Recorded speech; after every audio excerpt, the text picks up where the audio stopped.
പോയി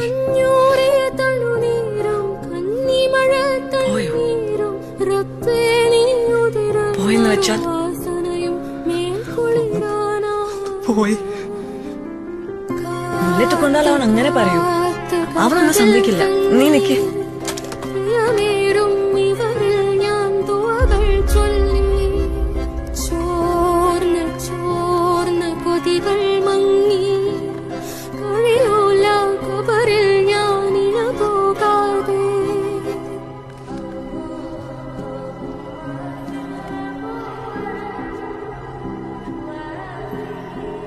I'm sorry, Mrs. Sindhu.